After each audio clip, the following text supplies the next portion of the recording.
Assalamualaikum warahmatullahi wabarakatuh. Selamat datang kembali sahabat-sahabat semuanya. Kita bertemu kembali dan belajar pendidikan agama Islam dan budi pekerti. Kali ini materi kelas 11. Oke teman-teman, sebelum kita masuk ke selanjutnya, terlebih dahulu alangkah lebih baiknya kita awali dengan doa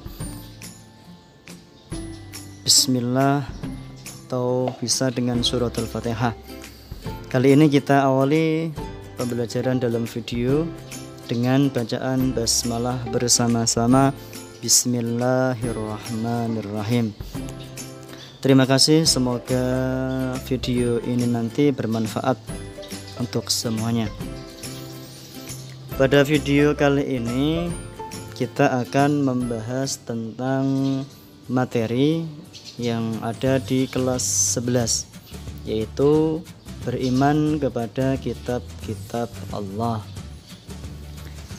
Sebelum kita masuk ke materi, teman-teman tentunya sudah tahu dan sudah pernah mendengar tentang kitab-kitab Allah. Akan tetapi barangkali teman-teman hanya sebatas mengetahui tentang Al-Quran, karena orang Islam kitabnya adalah Al-Quran. Padahal sebelum Al-Quran banyak juga kitab-kitab yang diturunkan oleh Allah kepada para rasul, yaitu rasul yang hidup sebelum Nabi Muhammad SAW. Dalam video kali ini kita nanti akan bahas ya. Yang pertama tentang Al-Quran dan kitab-kitab Allah lainnya. Maksud lainnya ini adalah kitab-kitab yang diturunkan Allah sebelum Al-Quran.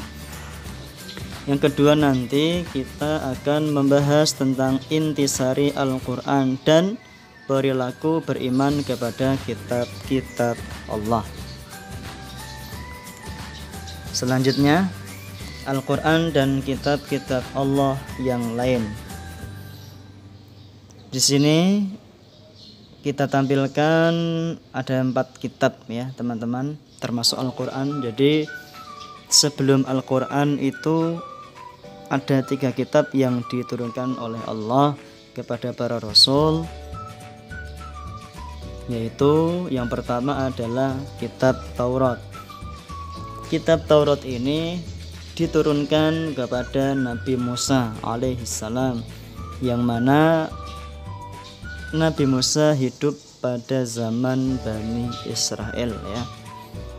Teman-teman mungkin pernah membaca sejarahnya, sejarah Islam tentang Nabi Musa, yang mana sudah lazim, sudah umum ya tentang kisahnya yang melawan Raja Fir'aun. Itu adalah musuh Nabi Musa alaihissalam.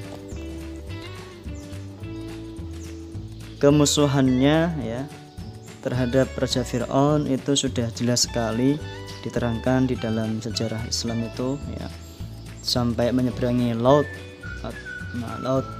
Sungai Nil ya, Laut Merah itu, kemudian membelah lautan dan akhirnya tentara Fir'aun mati di tengah laut. Itu juga disebutkan di dalam sejarah. Nah, kitab yang diturunkan Allah kepada Nabi Musa ini adalah kitab Taurat, yang mana membahas banyak sekali tentang tauhid ya, tentang keesaan kepada Allah dan syariat-syariat yang ada di dalam Taurat. Karena setiap kitab itu mempunyai syariat yang berbeda, akan tetapi hakikatnya sama ya, tauhidnya sama kepada Allah. Kemudian yang kedua adalah kitab Zabur ya. Kitab Zabur ini diturunkan kepada Nabi Daud alaihissalam, yang mana Nabi Daud juga hidup pada zaman Bani Israel. Nabi Daud ya, kalau kita tengok dalam sejarah itu terkenal dengan suara ya, suara yang sangat bagus, yang mana menurut riwayat ketika Nabi Daud itu berbicara ya atau bersyair, itu mampu menghentikan ombaknya air mampu menghentikan burung yang sedang terbang. Itu mampu berhenti karena mendengar suara dari Nabi Daud. Ya, ini. Kemudian banyak ayat-ayat Al-Qur'an ya yang menerangkan tentang mukjizat-mukjizat dari Nabi Daud alaihissalam. Tuh. Kemudian selanjutnya adalah kitab Injil. Ini diturunkan kepada Nabi Isa alaihissalam ya. Jadi kitab yang ketiga setelah Zabur, setelah Taurat ada kitab Injil. Nah, kitab Injil ini teman-teman kitab terakhir sebelum kitab Al-Quran diturunkan ya. Kitab Injil ini pun sebenarnya kalau teman-teman tahu ya, riwayat yang menjelaskan itu ada ya, bahwa di kitab Injil itu tersebutkan bahwa kelak memang ada utusan terakhir akhir zaman. Akan tetapi riwayat yang itu dihilangkan ya, ini nanti ada bahasan khusus ya. Jadi intinya kitab Injil itu adalah kitab sebelum Al-Quran dan yang terakhir ya. Ini adalah kitab Allah yang diturunkan oleh Allah kepada Nabi Isa alaihissalam. Kemudian yang terakhir setelah kitab Injil ada kitab Al-Quran. Ini yang diberikan kepada Nabi Muhammad SAW. Ini adalah sebuah mukjizat yang besar. Karena apa? Sampai detik ini pun Al-Quran masih terjaga. Meskipun Al-Quran diterjemahkan ke dalam segala bahasa, akan tetapi bahasa asli dari Al-Quran, bahasa Arab masih tercantum. Jadi kemurniannya masih terjaga. Apapun terjemahnya, untuk bahasa Arabnya pasti masih ada. Itu hebatnya Al-Quran teman-teman, dan terjaga sampai sekarang. Dan kapan Al-Quran itu hilang ya, kapan Al-Quran itu diangkat oleh Allah, nanti ketika kita atau suatu saat menjumpai yang namanya hari kiamat. Nah, itu nanti Al-Quran diangkat oleh Allah ya. Nanti ada materi itu tentang itu tersendiri. Al-Quran ini dibawa oleh Nabi Muhammad SAW untuk seluruh umat manusia. Kalau yang tadi Taurat, Zabur, Injil itu untuk Bani Israel ya, untuk umatnya. Kalau Nabi Muhammad adalah untuk seluruh umat manusia yang hidup menjadi umatnya Nabi Muhammad SAW. Dan Al-Quran merupakan mukjizat yang paling agung. Di samping itu Al-Quran juga menjadi Alkitab penyempurna dari kitab-kitab sebelumnya.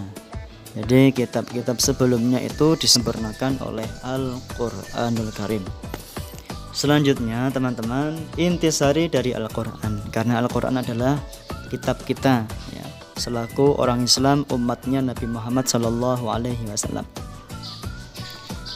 Isi pokok ajaran Al-Quran itu ada tentang akidah, tentang akhlak, ibadah, muamalat, tarikh ya. Muamalat itu